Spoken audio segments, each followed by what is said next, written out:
Good Friday morning, everyone, and thank you for tuning in to the very first 2026 edition of the Alan Fitz podcast, also known as The Chat, live from our studios here in Amarillo, Texas. Alan Fitz, the host for the program this morning, and welcome into The Chat. And as always, we want to welcome in the three listening audiences that we always have on the podcast. That's those folks that agree with what we say, they relate to the topic.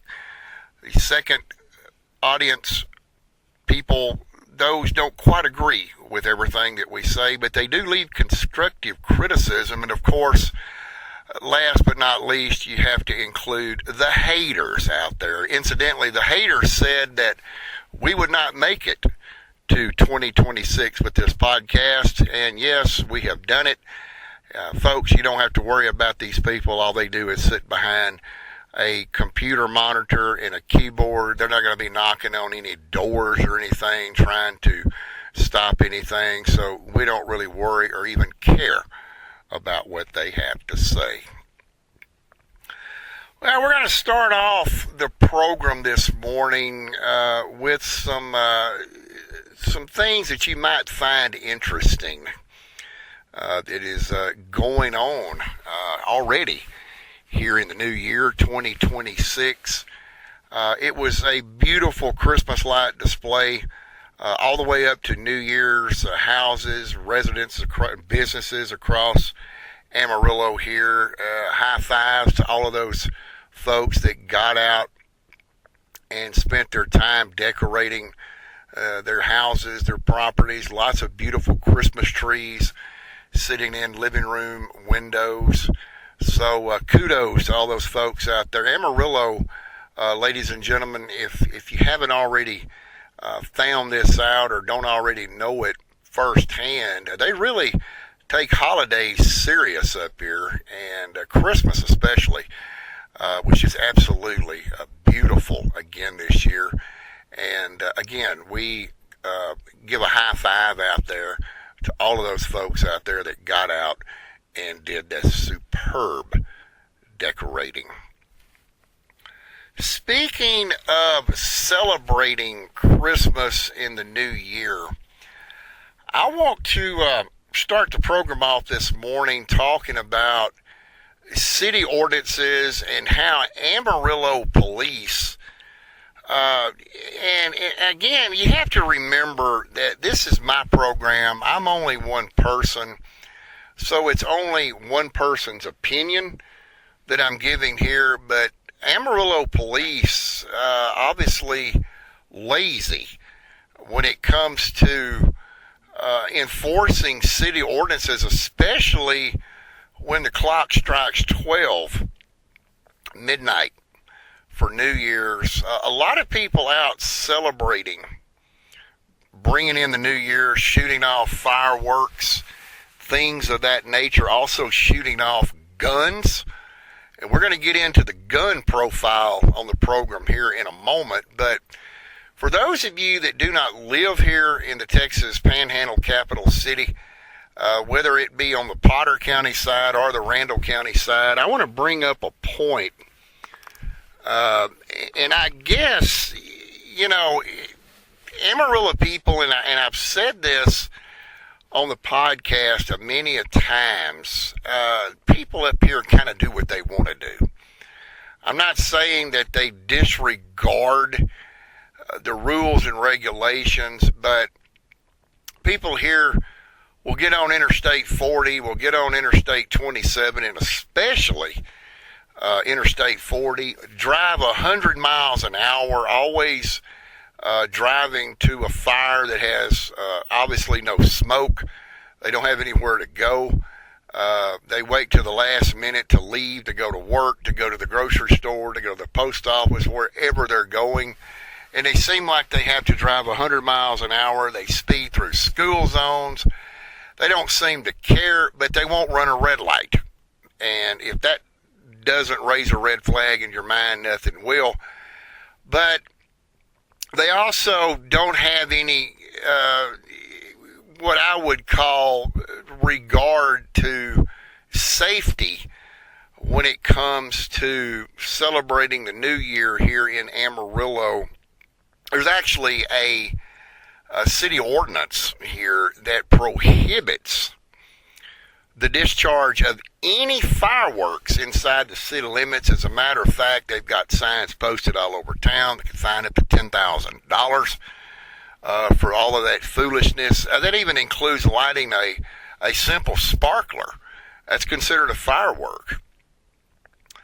And at midnight on New Year's Day, as the 2025 ended and 2026 began here in the Panhandle, capital city, folks lighting up fireworks, it seemed like all over the city, waking people up, not having any respect for people that, have to get up the next day. There's a lot of people that even have to go to work on New Year's morning, work all day, waking people up all over the city, shooting off these fireworks and things of that nature. I will tell you, in the area that I'm at here in Amarillo, where we currently reside, it didn't last long.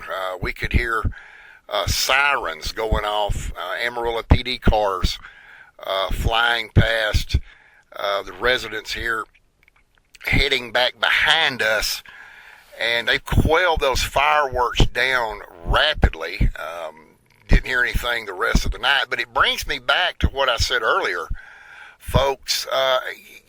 Sometimes I really and truly wonder if Amarillo police are just not lazy. And I'm not saying that all the police officers in this town are lazy, but I think some of them are when it comes to enforcing city regulations, such as discharging fireworks. They don't just do it when the clock strikes 12 to bring in the new year, but they also do it on July the 4th. And it seems like it's the same scenario over and over again. You don't hear about anybody receiving citations for it. Nobody gets arrested for it, but it's a blatant disrespect for people trying to get up that need to go to work the next day. It's a serious violation of city ordinance here.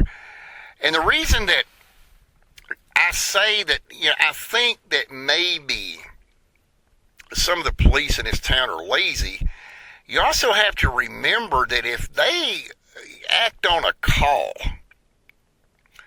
that someone is discharging fireworks, these loud booms in the air, it sounds literally like bombs going off. Some of those fireworks get pretty loud.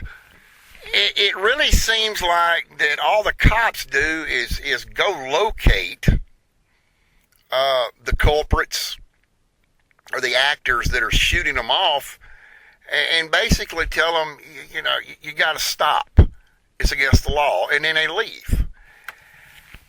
What I'm getting at, folks, is tons and tons and tons of paperwork that police have to do when they make an arrest on something like this. They go out to someone's home, violating city ordinance. You're under arrest. They put them in handcuffs, put the bracelets to them, take them to either the Potter County Jail way out on 29th or the Randall County Jail there at South Georgia and Hollywood, the Loop. Well, it's not just putting you in jail and they go back out and get in their car and go back out and try to catch somebody else. Folks, that's not the way the system works. They literally have to fill out paperwork. And the paperwork can get not only long, but very tedious. And a lot of them, I think, well, I'm not going to get off work in time if I fill this paperwork out on this individual and throw them in the hoose cow, put them in the can, and then I got to go through 10,000 pages, which I'm exaggerating on the 10,000, but I fill all these papers out. And then, I'm supposed to get off at 6 o'clock in the morning, winds up being 8 o'clock, pulling overtime. I really feel like that's where a lot of that comes from. But then you can also, on the other side of the coin, so to speak, you could say, well, they're being nice and cutting them a break. You be the judge of that if you were woke up at midnight on New Year's Day. I brought the point up about people shooting guns at midnight. Now, folks, I want you to listen to me closely on this, because this is something that obviously people continue to either be ignorant of the fact or they just don't care. But there was a lot of gunfire at midnight here across Amarillo. And if you've ever lived in a big city, you've heard fireworks go off and you've heard gunfire go off, you can pretty much differentiate between the two, okay? These were not shotguns. These were not rifles. These were pistols. These were handguns. You could literally tell it was people shooting handguns. And most people, if not all people, shoot guns up in the air at midnight on New Year's Day when the clock strikes 12. Once again, ignorance takes effect in this, because you have to remember, and they tell people this every year, over and over and over, but the ignorant people still have to get out and do it. And this is what they're not realizing by doing this. What goes up must come down, and that is just the way it is in life, with the exception of one thing. Your age goes up, but it does not come down. Basically, it's called gravity. People don't understand that shooting live ammunition up in the air, and not just at the strike of midnight on New Year's Day, but at any given time, that bullet eventually peters out going up, and it's got to come down. And what the ignorance of this about is, what the folks don't realize is that bullet coming down, if it was to strike someone in the head, it's going to kill them. I mean, it's coming down rapidly. I've read some reports, 9mm bullets.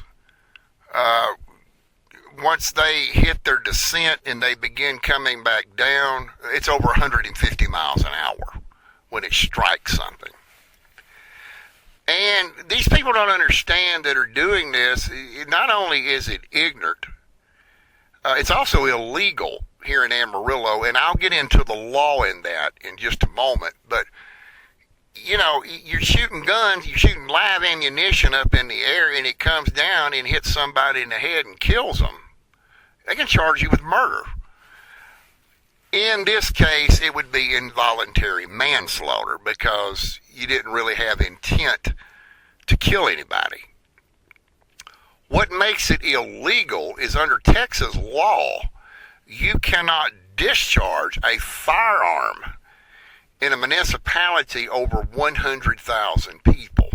Now, there's exceptions to the rule. Someone's forcibly breaking in your home and you have to shoot them and kill them to stop the attack. You feel like your life's in jeopardy. One of you's got to go. You've got to act on it. That's a different ballgame. But celebrational gunfire is stupid to shoot it in the air. Yeah, it would be better if you're out in the county or something. That's a different ballgame. But still, folks, you have to remember, what goes up must come down. Ammunition is a lot more expensive than fireworks. But here's a safety tip. If you're going to have to do this to bring in the new year, point it at the ground and shoot it into the ground. Nobody gets hurt that way. Otherwise, you're just being ignorant. Something else that I would like to bring up on the podcast this morning, and I find this quite amusing. I don't know if all of you listeners out here have heard about this, so I'm going to go ahead and get into some details about it. And I almost am to the point of wanting to call shenanigans on this. There is a man out in California. We're not going to mention the name of the town. You can look it up on the internet. I assume you can. But to kind of keep the town quailed down and not to show any more embarrassment to this small community out in California, has filed a lawsuit against Outback Steakhouse there in this small, tiny town of California, or what we like to call Frank Hannaville. Apparently, what has happened on this is a man was patronizing an Outback Steakhouse in this town in California and got up from his table to go to the restroom to relieve himself. And he went into a handicapped stall in the men's bathroom, sat down on the can, and claims that the entire commode shattered underneath him. Folks, we're talking about a toilet, a handicapped toilet, supposedly shattered. Okay, and this is the key word here, completely shattered underneath his buttocks. The man claims that he was severely injured, suffered serious bodily injury, and did damage to certain parts of his body that he feels like more than likely he will never be able to use again. Now, I want to kind of concentrate on this.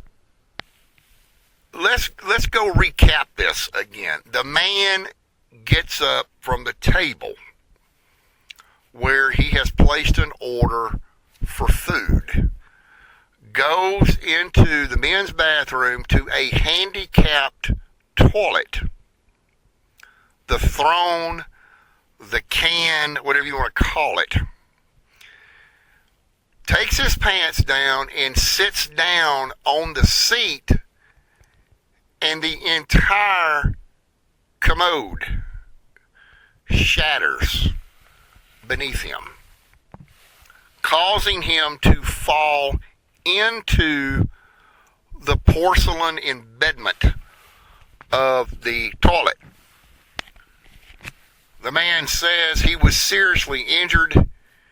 He suffered serious bodily injury and has suffered serious injury to propaganda, if you will, of areas of his body, referring what we suspect being his manhood,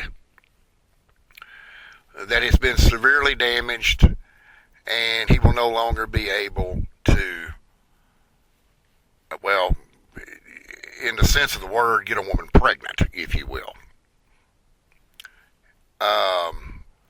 I don't know where this is all stemming from, whether any of this is true or not. It would seem to me that the lawsuit should be filed against the toilet maker in this case, but he's not mentioning the toilet maker. which I believe would more than likely, coming from California, if it was manufactured in California, would be American Standard, which is one of the top-rated producers of toilets here in the United States. He's not naming the toilet maker in the lawsuit, but rather Outback Steakhouse, saying that they failed to properly secure the toilet seat to the toilet. In this case, seeking judgment of $50,000. Now, folks, I don't know whether he's going to win this or not, but as I said at the beginning of the show, it sounds like I'm going to call, or I need to call shenanigans on this. I feel like that shenanigans are getting very, very close to this. And this actually could be a fraud. It could be a scam, if you will, a complete, total scam. And I'm going to tell you where something doesn't add up right. What we don't know is, has this gentleman been in this Outback Steakhouse before, casing out the stalls in the bathroom? Now, a handicap commode is one of the lower toilets to the floor. The same thing in the men's restroom with the urinal tanks, okay? And some people call them the midget tank, if you will, where you may have 5 urinal tanks bolted to the wall, but the first one you see is a lot lower than the rest of them. That is similarly people will call, and I hate to say this word, even use it on the air, but some people refer to it as the midget pisser, if you will, where you have someone that has dwarfism, maybe only 4.5 foot tall, and even if they get up on their tippy toes and even back up the stream, would not make it to the standard height urinal tanks. They get one that's lower to them where they can just walk up to it, and do their business.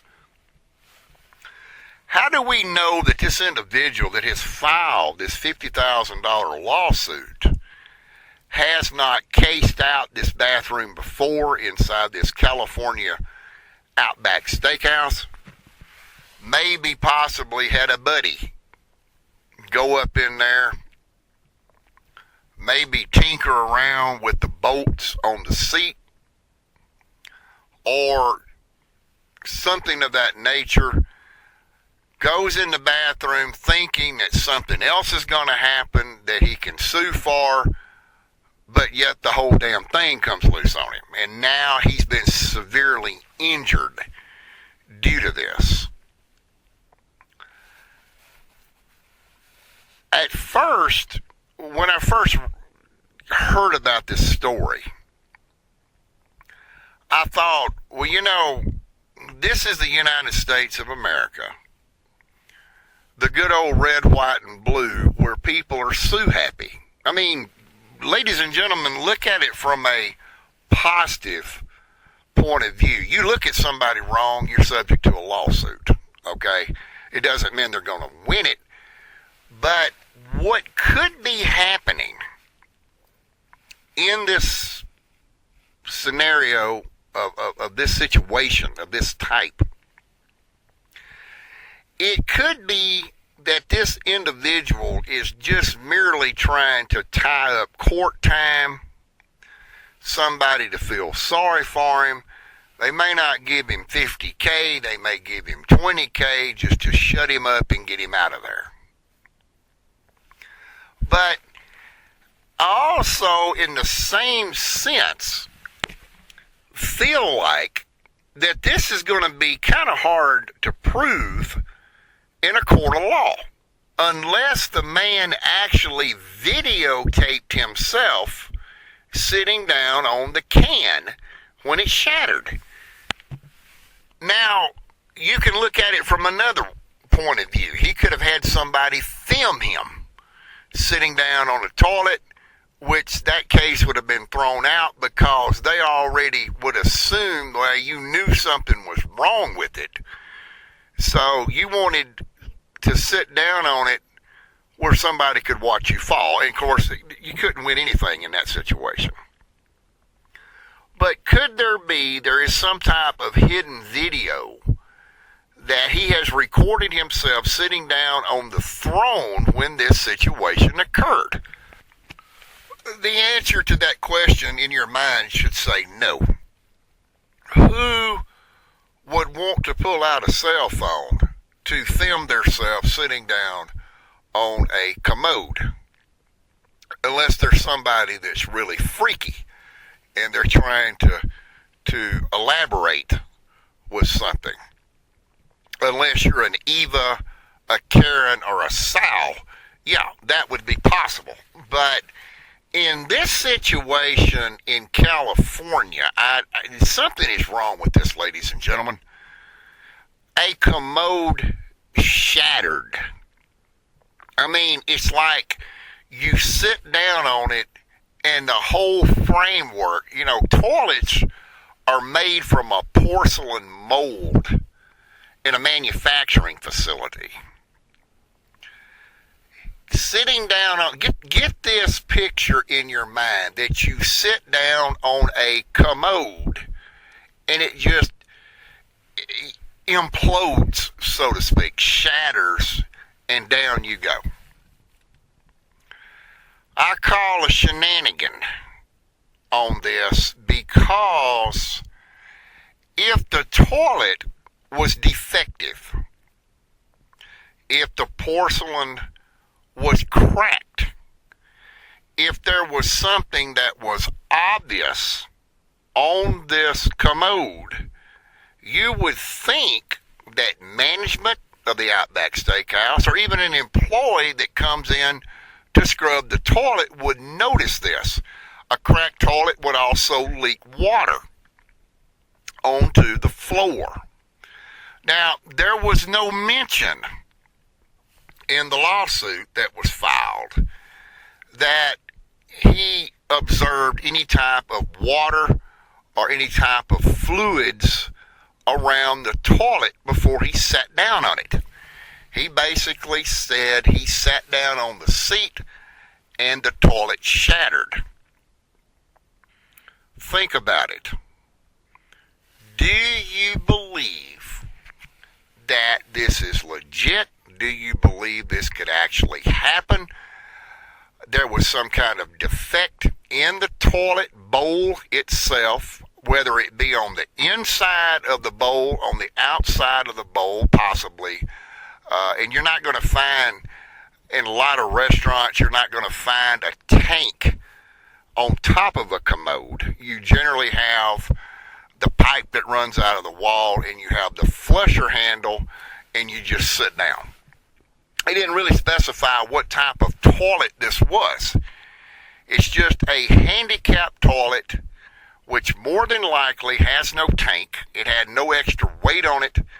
But then again, you also have to think, how heavy was this individual? What is the standard handicap commode rated at if somebody sits down on it? You take somebody that comes in there that's 1,000 pounds, that's a half a ton, and plops down on it. Would it cause a commode to shatter? What is the seat rating weight of a standard handicap commode in an Outback Steakhouse? Those are some hard questions that need to be asked when this goes to a court of law, because something is not right about this. I really and truly think that the man is exaggerating what he is saying. I have heard of people sitting down on a commode and shift their butt and break loose the screws that hold the seat down to the porcelain frame. But I've never heard of anybody just sitting down on a toilet and the entire toilet shatter all the way down to the floor and cause serious injury and damage someone's reproductive system. And on a male, of course, it's on the outside. On a female, it's on the inside. That's a different show. Think about this, folks. Has it gotten to the point that people in this country, in this world, on this planet, are getting so desperate to sue someone that they would make up a story like this? And I'm not saying that the individual is making anything up. What I am saying, it sounds to me like it is an exaggeration of actual true facts. So, someone's taxpayers' money is going to be tied up in this county out in California trying to filter through or sift through this situation. I hate to say it, it's a crappy deal, but someone, some judge out there, has got to decide what happened. Moving along to our next topic here on the chat, I want to talk about Nicolas Maduro. This is the captured narco-terrorist president from Venezuela. United States tried to talk to this man, tried to deal with this man, tried to say, hey, you need to quit authorizing or knowing that, people from Venezuela, this third world country down in South America, is sending all these drugs into the United States. You're a narco-terrorist. We're not going to put up with it. American people have been killed because of this. Speaking of a narco-terrorist, where the FBI needs to go is over in East Texas. I know of a narco-terrorist that is from Nicaragua that the United States literally needs to deport. But this individual stays too low under the radar, so they're not going to fool with trash like that. But in case you haven't heard, and I'm sure everybody out there has heard this, the United States, with boots on the ground, went over into Caracas, the capital of Venezuela, and located the residence of Venezuelan President Nicolas Maduro, and captured him as him and his wife were running outside to try to get into a secured facility. They were not able to seal the door, and they were captured by American forces. They were put upon the USS Iwo Jima, and they have been transported to the United States of America. He is currently in custody in New York City. He is awaiting trial for an indictment that occurred 5 years ago for a bunch of mess, drug-related charges that he was indicted on. The vice president of Venezuela, I'm not going to get into her because we don't know a lot about her. She told President Donald Trump that she is willing to cooperate with whatever needs to be done. Trump basically said she doesn't have any other choice but to do that. If she refuses to, they're going to go back into Venezuela again. She is fully cooperating. The elections over there that put her in office were rigged. They're not legal. Trump right now trying to decide what to do with her. But right now, the United States is running Venezuela. There has been a lot of local reaction to the developments in Venezuela, in Caracas. A lot of Venezuelan people here in the United States have not condemned Trump's actions. They've actually given him thumbs up. A lot of people over in Caracas itself a little bit scared about what did happen. They're still in fear to some extent, but they understand that Trump did what he had to do.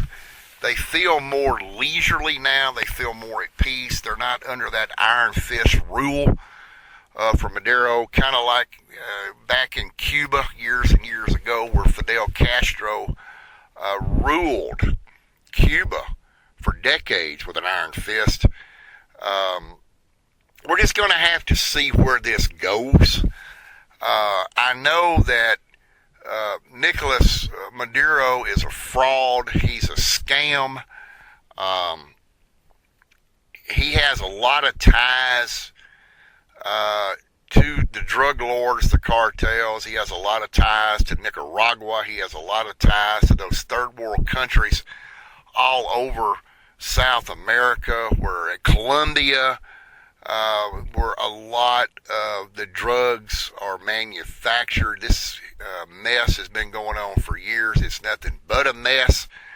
And Trump is trying to see if some of this can be thwarted, of bringing all this these illegal drugs and substances into the United States. Pretty much, this is going to be a situation where Maduro is going to be sent to prison more than likely for the rest of his life. You have to always remember, and he is not an American citizen. Okay, he's a Venezuelan idiot. But you have to remember that he is on American soil right now, even though he is incarcerated. And we have to remember that he is innocent until proven guilty in a court of law. Of course, we all know that he is guilty of all this, but until he is convicted, we must assume his innocence from all this confusion and commotion that's been going on down in Latin America for scores and decades of years. And we'll just have to wait and see how this pans out. But again, to recap that part, Nicholas and his wife both are on American soil. They are incarcerated at this time. There has been no bond set. There will be no bond set. He is an international threat. Criminal arrest warrants were issued out of Interpol, which is headquartered over in Lyon, France. And they're going to hold him until the New York County District Attorney is ready to move forward with formal arraignments. Looking now at our next topic here on the Alan Fitz podcast for our first podcast of this year, I'd like to talk a little bit about gas prices. And right up here in the Texas Panhandle, we are sitting at some of the lowest gas prices that have been seen in decades of years. And that is, we are all under $2 a gallon at most locations here in Amarillo.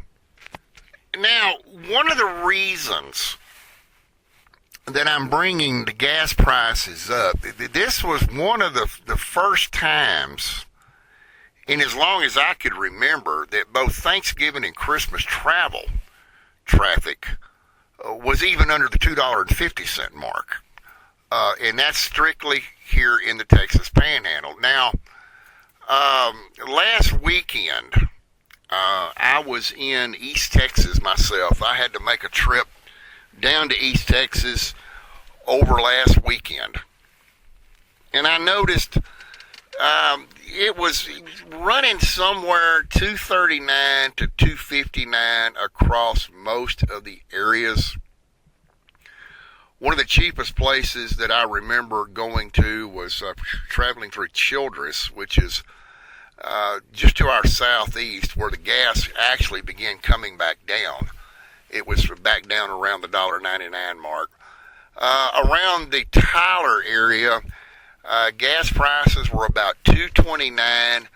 Down around the Lufkin area, it was about $2.49, and then the Beaumont area was showing about $2.59. So there was about a 50-cent difference, or 55-cent difference,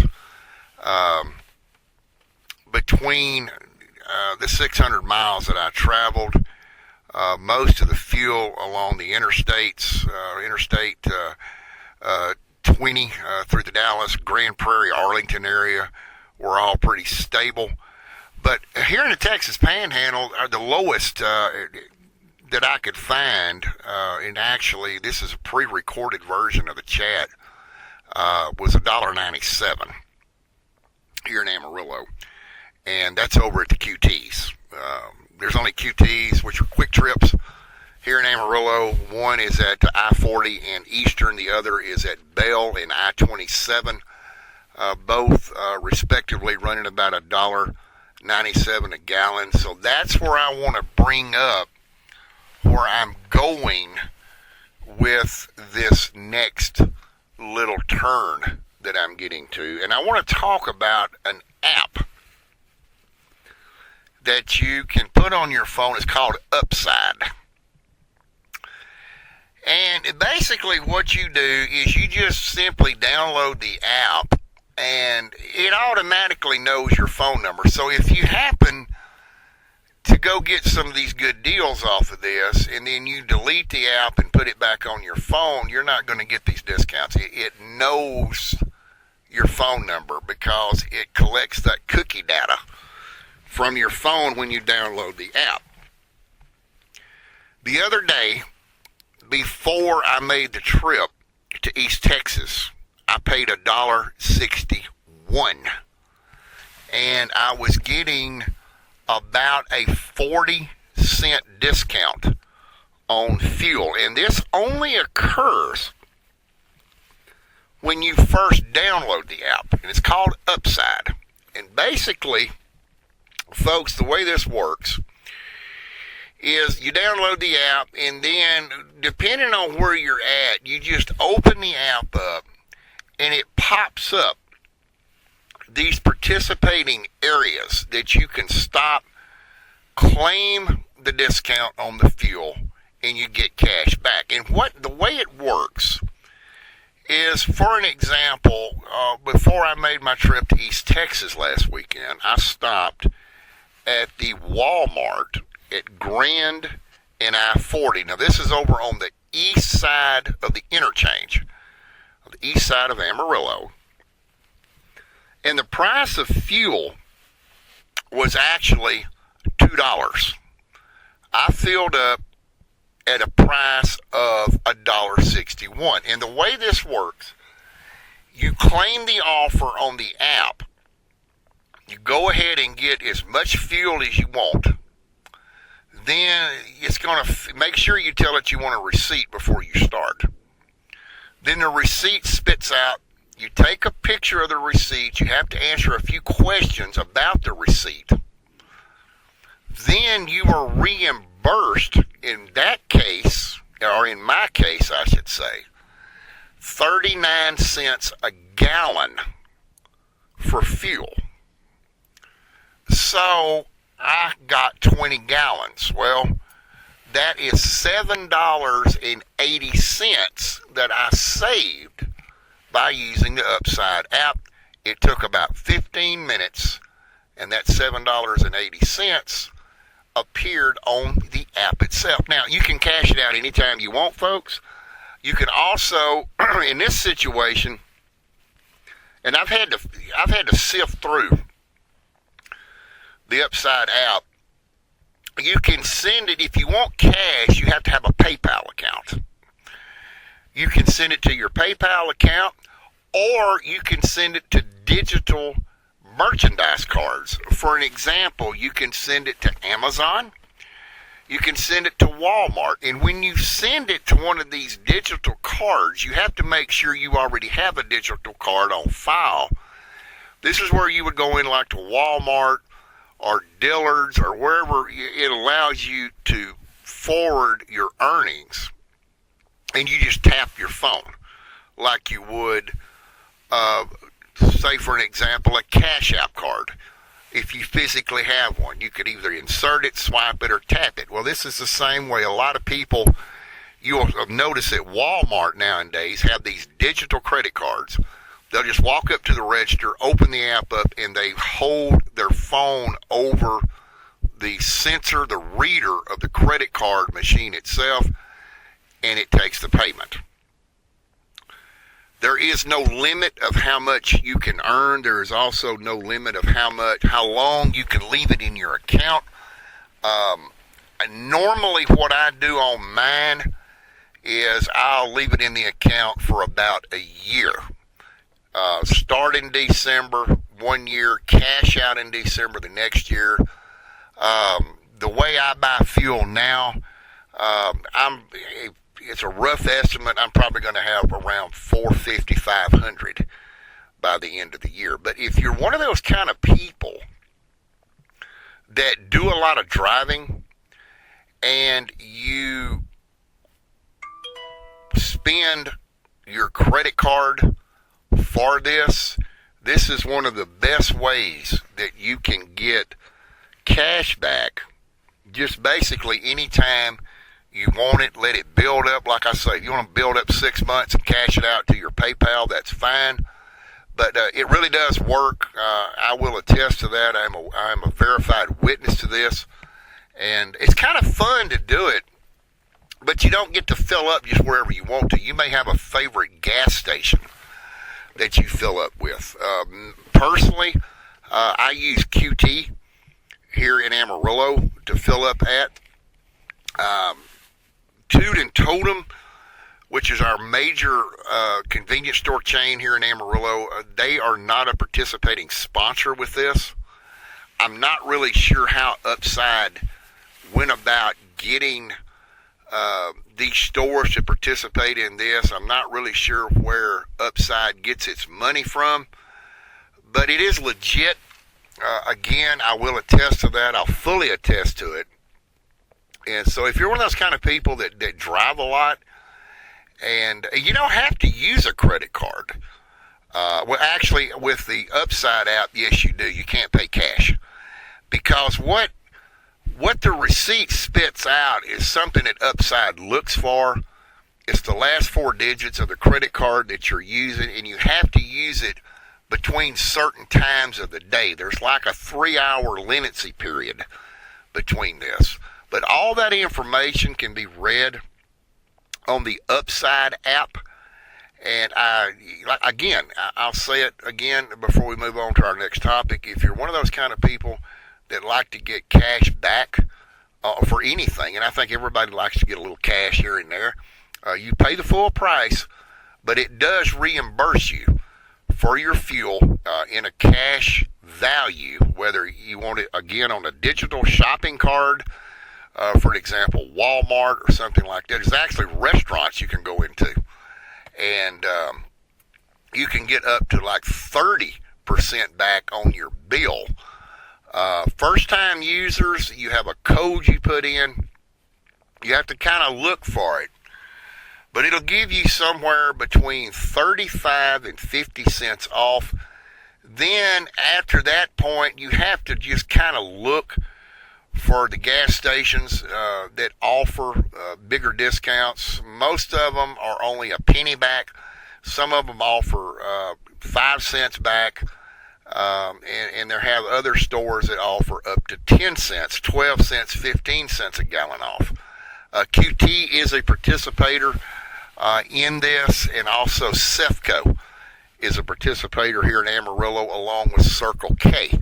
Circle K is the one that I have found lately, ladies and gentlemen, that offers more cash back than any store, and it's the one that's located way off of Southwestern Street, south of Interstate 40.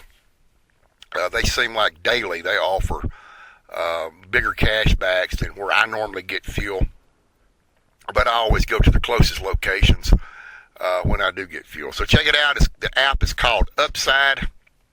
It will work on Droid and Apple devices. Okay, the last thing I want to talk about on our first 2026 edition of the podcast is our webpage is up and running. I'm sure a lot of people have gone and looked at that. And you will also notice that we do have a Twitch channel installed on the website of allenfitz.com. Now, the Twitch channel will not be utilized like I do here on YouTube, folks. But from time to time, I will have someone that I will pull in on a split screen through the Twitch channel, and it'll be some a topic of interest, someone that has an interesting story to tell, that's willing to get on camera and do this. Anytime that we do a Twitch broadcast, of course, it will be recorded in its entirety. It will also, you'll be able to watch it, and you'll also be able to hear the audio portion here on YouTube.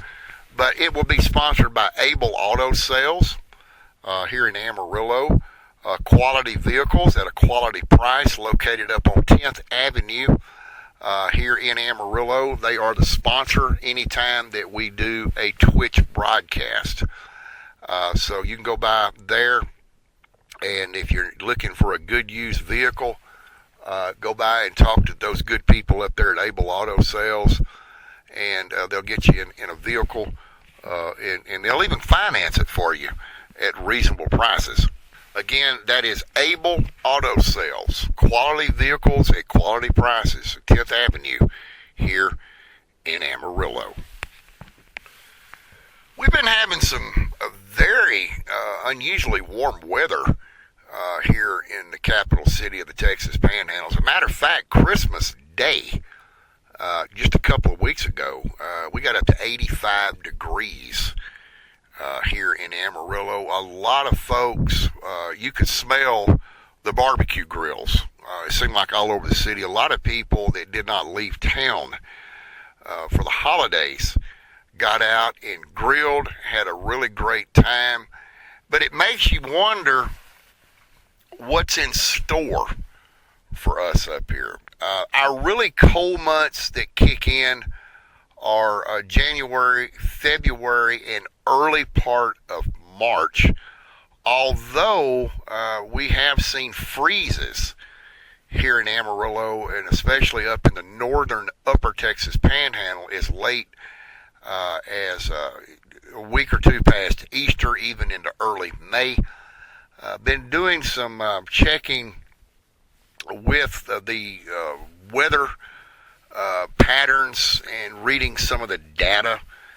It looks like we may have a mild winter here in the Panhandle coming up in the latter times. I do know that by the end of this week, we're still going to be unseasonably warm, but we're only going to get down in the 50s for daytime highs. I am noticing, especially down in the, they call it the southern valley of the Texas Panhandle. This is areas around Childress, Memphis, Lilia Lake, Headley, Clarendon.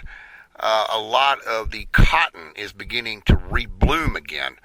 Now, for those of you that don't know how this operates up here, they'll get the cotton balers out, and they either have, depending on the implement that they run on the John Deeres up here, a lot of them do the round bales of cotton, but you do have some that do square bales.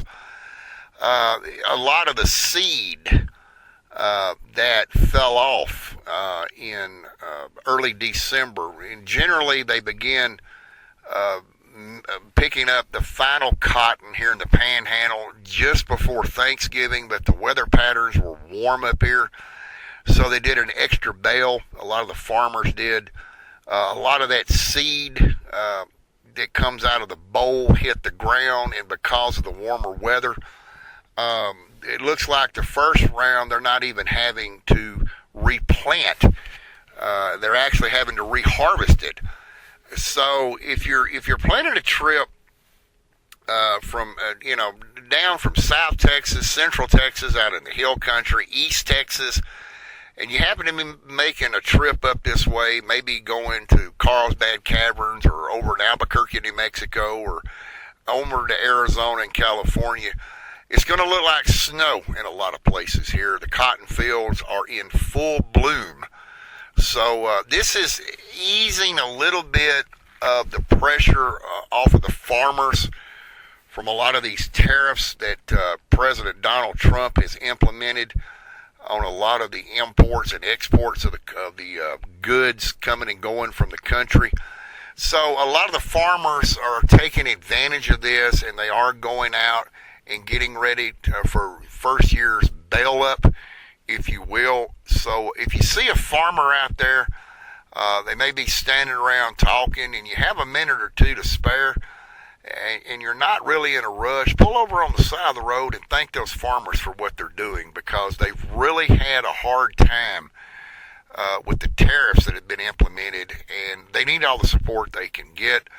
I'm sure that they would appreciate anybody stopping by and saying thank you for what you do, because they're the people that, well, folks, the underwear and the socks that you wear, a lot of it comes from up here in the Texas Panhandle. Those farmers get out and work 14, 15, 16-hour days to get their goods ginned and off to market, so you will have something to wear.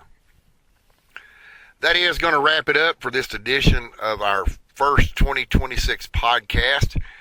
Thank you for listening in.